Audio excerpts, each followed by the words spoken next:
Welcome to another edition of Barnes Law School. After the break, we'll discuss which is worse, which is more of a threat, the panic in response to the pandemic or the pandemic itself.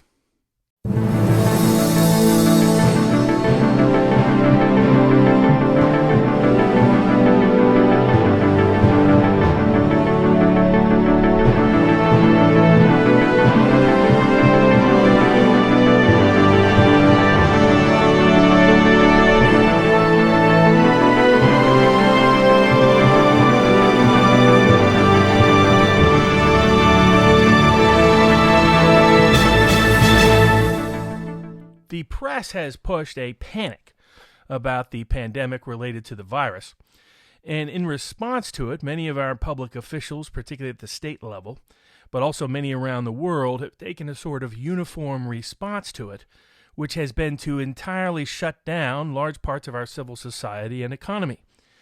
The question is that response necessary, efficient, and less of a threat than the disease itself purportedly poses? Well, they have certain assumptions. First, the various modeling analysis that's out there that was done on behalf of or for the benefit of various governments that almost everybody is relying upon presumes a certain exponential rate of growth of the virus, presumes a certain contagion rate of the virus, presumes a certain serious illness hospitalization rate of the virus, and a certain mortality rate of the virus. It also assumes that certain mitigation efforts will have a certain level of deterrence against the virus over time. There are several, those assumptions are that due to the exponential rate of growth, that they assume almost 100% contagion rate, that almost everybody can get infected, and that the only factor controlling that will be their access to other people that have the infection, their close continuous contact with such people. Due to the nature that the virus is airborne, that the virus can be left on various physical objects for days in ways that is communicable. And so they assume that basically the disease is universally communicable, easily communicable, that everybody's as susceptible as anyone else to getting it, and that the mortality rates, serious illness, hospitalization rates are constant over time. Because of that, and because it's an exponential rate of growth and an almost exponential rate of infection, that for each person infected, at least two more will become infected, and so forth. That led to sort of disastrous scenarios that these various models were forecasting, including overrunning hospitals with people who suffer from severe illness and mortality risk, needing emergency ICU care, often with ventilators in hospitals beyond the capacity of hospitals to provide those beds or care. And both would be needed. You need the hospital, you need in terms of its staff, its location, you need the bed, you need the nurse and other people to take care of it, and the doctors, and the medical staffing in general, and you need the equipment to provide the care, and everything else that goes into the care in terms of the facility of the hospital and taking care of any ill patient.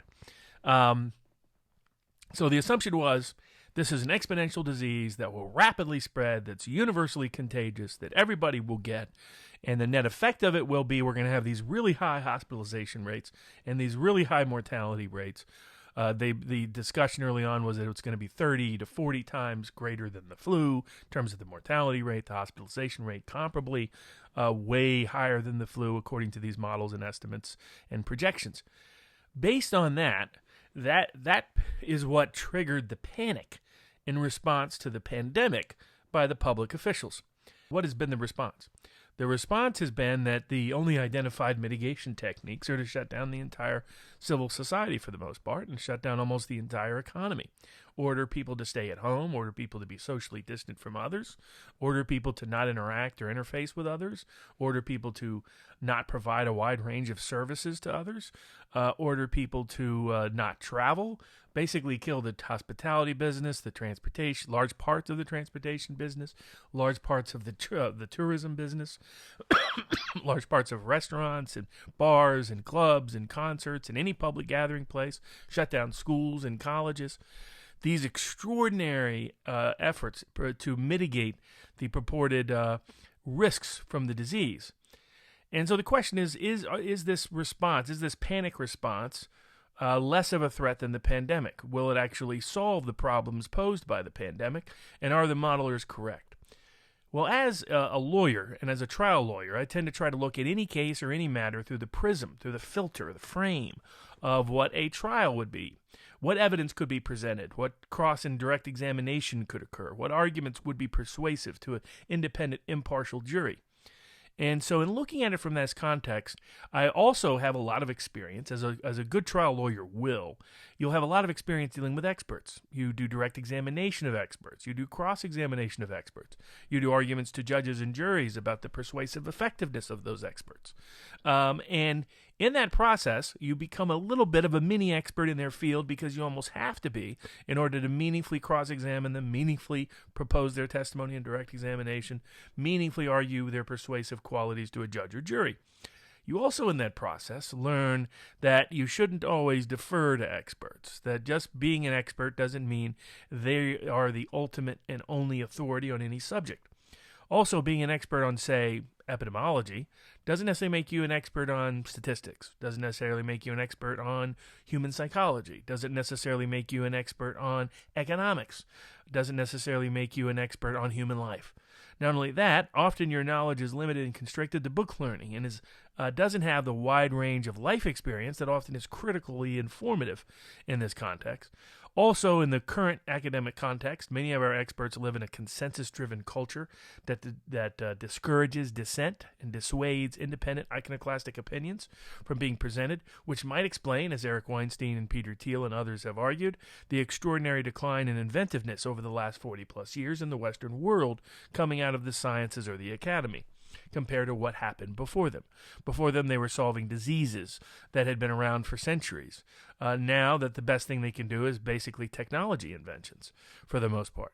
And so there's a culture of conformity that is crushing independence of thought, but also simply the quality of thought coming out of the academy. So many of the people that are experts lack diverse life experience, often essential to making meaningful assessments and decisions, but also come from a culture of conformity that celebrates it's sort of the kind of thought process that doesn't question or challenge conventional wisdom or established opinion.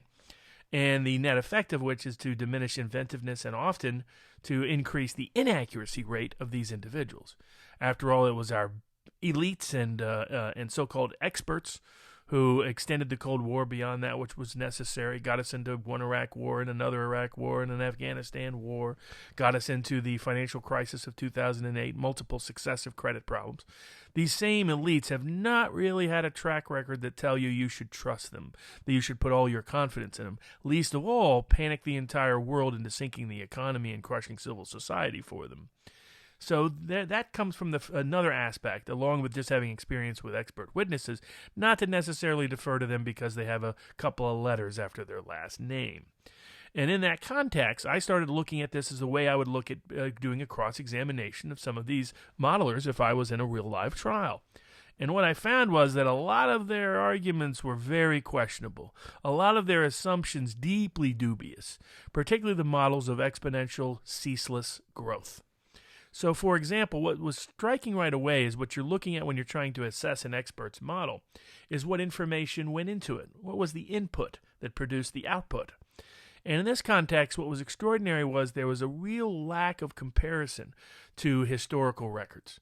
If we looked at over the last century of viruses, how do viruses act? How do they tend to react? How do they infect a population?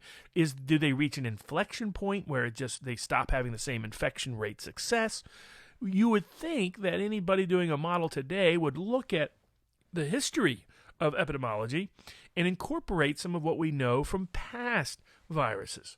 In almost every model that I've seen published, that's not done at all. Not only that was the first problem. The second problem was they were relying almost exclusively on very premature data.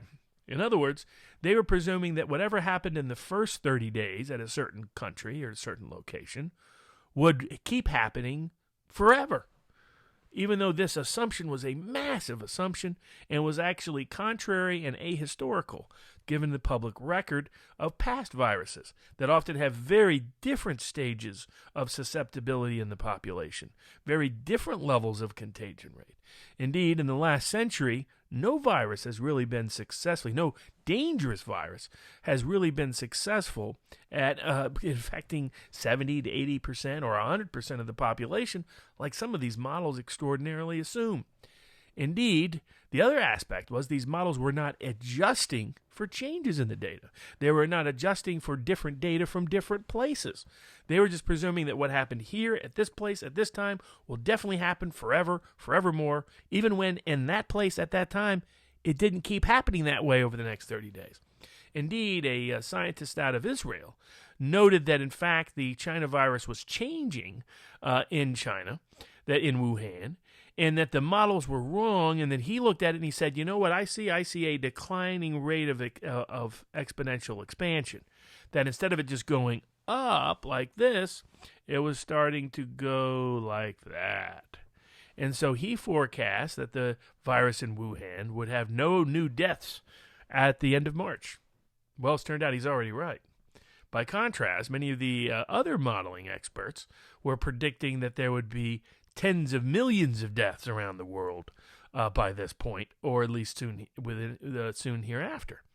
So here again, you had people who were looking at the data, letting the data talk to them, not letting their own biases or presumptions talk to them, adjusting information in live time, and they were coming up with very different outcome projections than were the big modelers, the supposed experts. That was problem number 2. So problem number 1 was they failed to include historical record information, had limited input in general. Second, they failed to update it to incorporate variable data that changed the assumptions and expectations they previously had. It was almost like they'd become invested in the outcomes of their model and refused to look at contrarian information or interpretations of the data that they had. But in addition to that, the third aspect was the real risk of this particular disease was very limited. It turned out that the real mortality risk and serious hospitalization risk, those people needing hospitalization in order to survive, that group of people disproportionately were people with the least level of life expectancy in the world. So, in other words, there are people that usually had 1, 2, 3, 4 other diseases, often over 80 years old. The people with severe respiratory illness, in which what was really happening was these were people who science would tell us were likely to pass away within a year or two, and they simply passed away a little bit sooner because of a different disease than the one that was ultimately going to get them. And to completely shut down the economy and civil society, simply to extend the lives of those with the most limited life expectancy and change the disease that they had, is a dramatic action that should be thought through and publicly discussed. If I was someone in that position, if I was an 81-year-old person with 4 different diseases that had a life expectancy of less than 18 months, I would not want to see my relatives, my family, my friends have their economy ripped away from them, their jobs stripped of them, their lives denied them, solely for the basis of changing what disease I was likely to die from. Now, maybe other people have a different opinion, reasonable and understandable, but it's a debate and discussion that needs to be had in a civil society, one that implicitly takes place every day. So that was another error and flaw in the model's assumptions. In addition, that was not fully explored in the mitigation recommendations that they made. There were other aspects of the models that didn't really make a lot of sense in light of the mitigation strategies. For example, many of these modeling assumptions assumed that the no immunity or vaccine would develop either by herd immunity in terms of the general public or by any other means within 2 years. And if they were right, then their mitigation efforts were basically to shut down all of the economy and civil society for 2 years, which they didn't look at, well, what would that cost? What would that cost in terms of the economy? What would that cost in terms of health? What would that cost in terms of human lives? Could that, in fact, destroy the very hospital capacity they're obsessed with preserving by shutting down the economy for 2 years? Look at the third world. Is the hospital capacity there the kind we want here? What happens when we create a third world economy here? Is that what we want to do? This is not even assessed. This is not even evaluated. This is not even considered or contemplated in the models driving the decisions of political decision makers around the entire world. In addition, once you dug into the data, you saw that the things that, in fact, it appeared that these mitigation efforts had very little effect. For example, in Wuhan, China, they tracked anyone who had close continuous contact at the very inception of the disease with someone who was infected. What did they find? And they tested these individuals. They found that 95% of them did not get the disease. They were, in fact, effectively immune from it. They weren't given a vaccine, but they were just effectively immune from the infection. A similar experiment happened in live time, not intended to be an experiment, but became one from a statistical perspective, when the cruise ship Diamond Princess was docked and quarantined for 3 weeks off the coast, and no one could escape the ship, where there was an extensive outbreak of the virus. Here, in this context, we had a disproportionately elderly population and a perfect Petri dish for the expansion of the disease.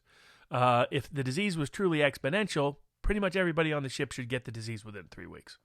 Here, because the food by the chefs was by people who were diseased, turned out. Everything that was being cleaned was by people who were diseased. And then you had large numbers of people who already had the disease on the ship. Well, what happened? 83% of the people never even got infected. How did that happen if we are going to have this exponential rate with a 100% contagion rate like these modelers claim is going to happen? When they're exposed in a perfect Petri dish to get the infection for 3 weeks and more than 80% don't get it, just like more than 95% of people exposed to it didn't get it in Wuhan, China. So these were contrarian data points that guess what these modelers do? They completely ignore it. Don't even deal with it. Don't even address it. Don't even incorporate it. Don't even discuss it. Don't even debate it for the most part. This is a frightening lack of empirical methodology, of trustworthy methodology, for us to give credit to an expert's opinions. How they come to their decision-making process, the means they use, and the information they employ is essential to assessing how trustworthy that information is. The weaker the methodology, the less trustworthy an expert's opinion is. And this was showing up repeatedly and recurrently throughout these modeling estimates. Failure to include historical data or historical reference points for comparable viruses or viruses in general.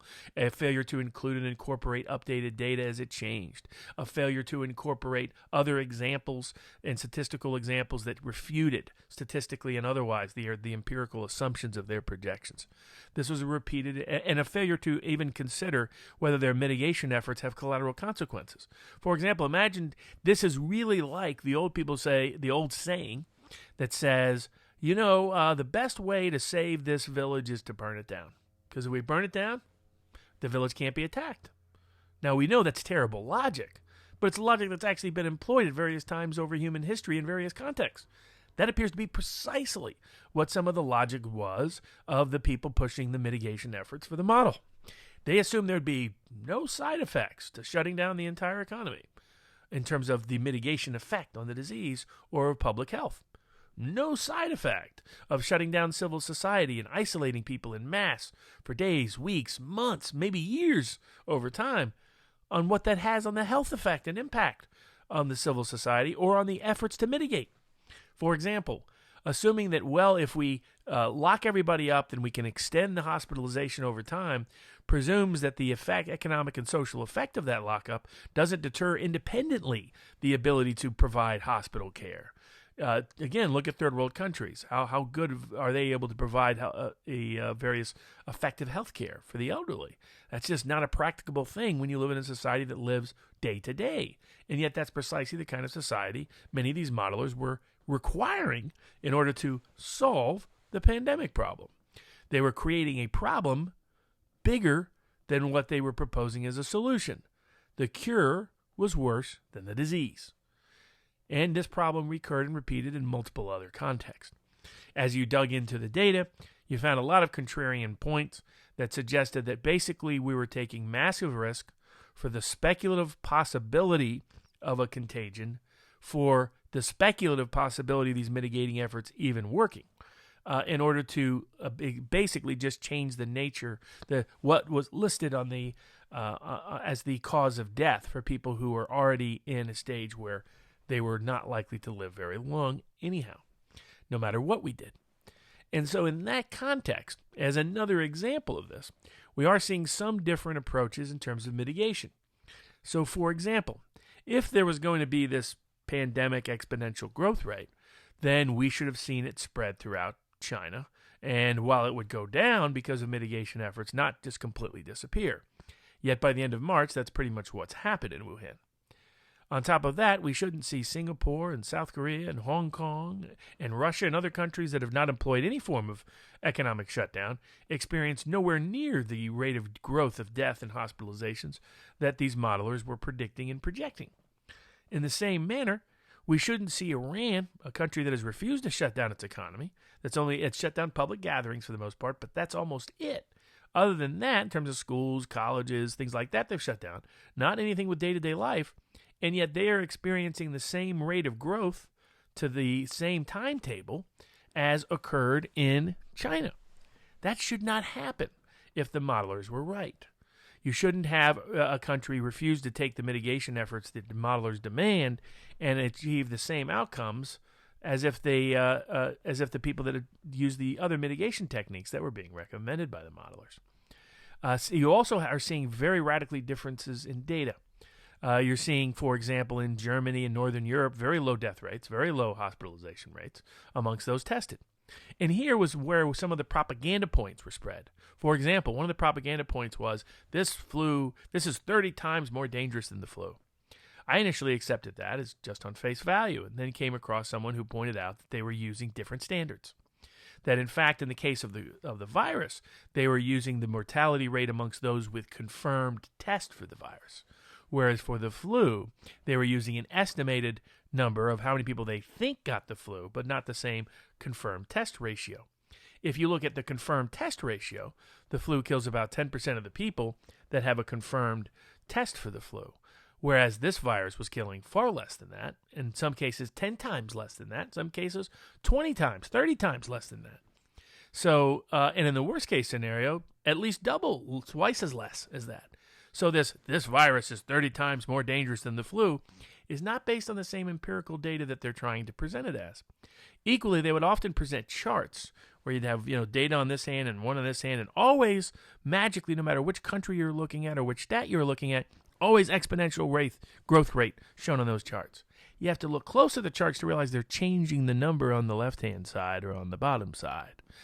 Because if you had the same number on the left-hand side and the bottom side, same number here, for all the countries and all of the conditions they're describing, then you would all of a sudden see much lower growth rates in some high, some like this, some almost flat.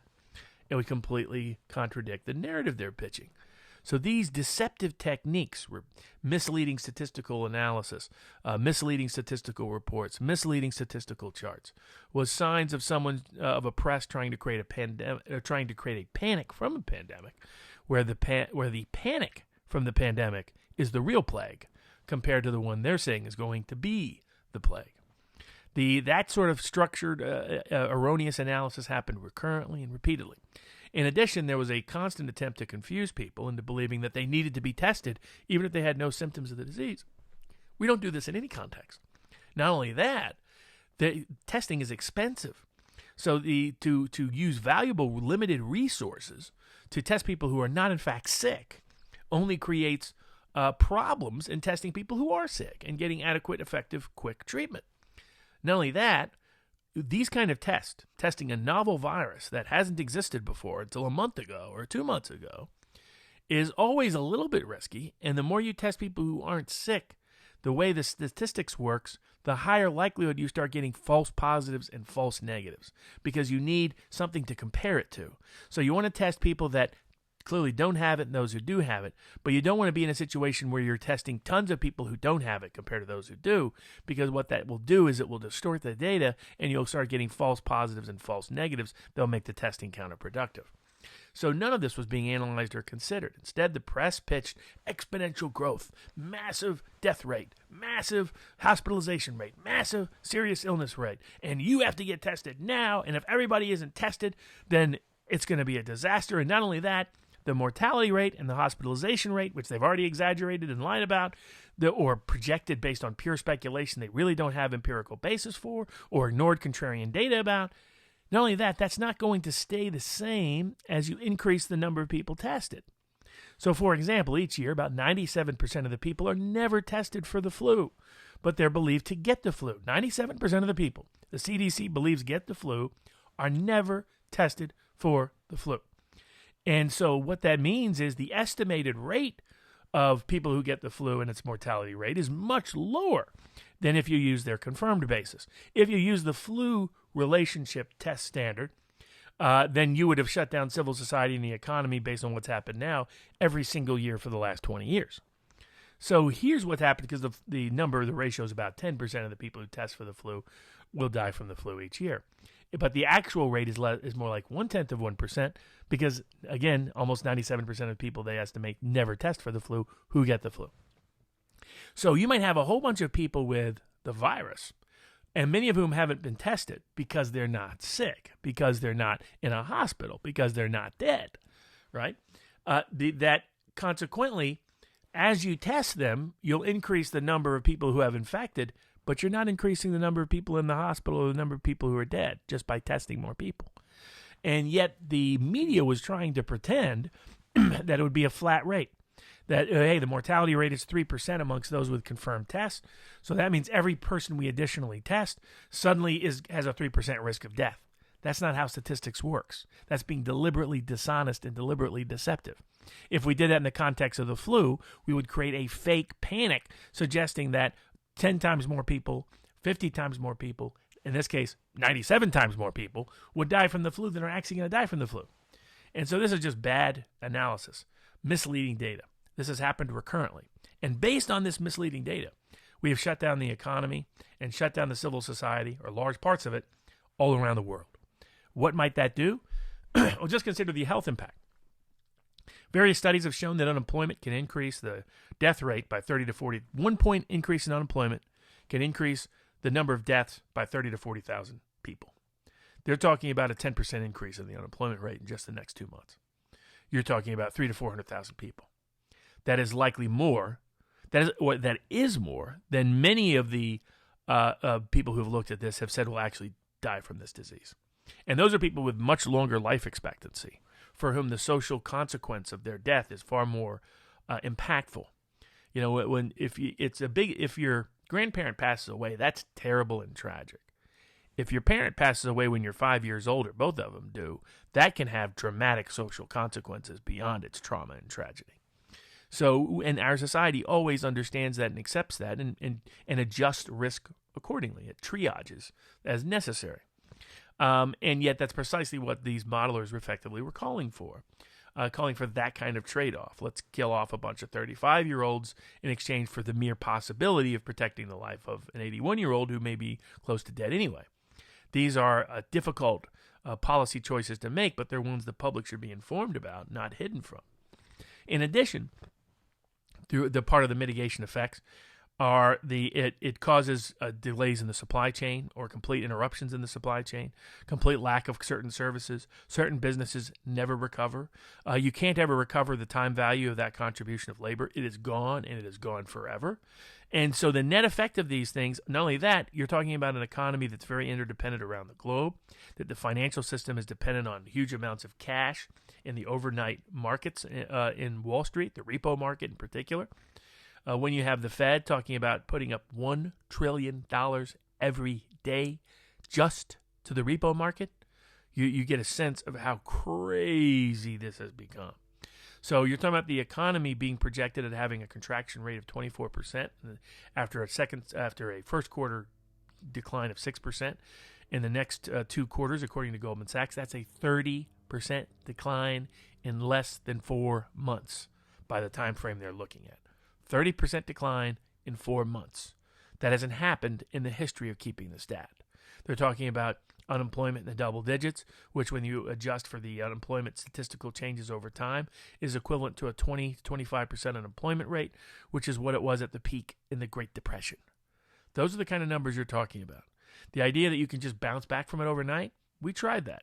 We declined precipitously over a 6-month time period in 1929, 1930. And guess what happened? It took us 12 years plus a world war to ever get back to the same level of capacity. So the assumption you can just turn the spigot back on ain't so when you've drained the well. And that's what's effectively happening. So that is why some of us have suggested that we should target, there's something in the law called narrowly tailored remedies for compelling public interest. Here, the compelling public interest is protecting the elderly, the infirm, the immune-compromised, the vulnerable.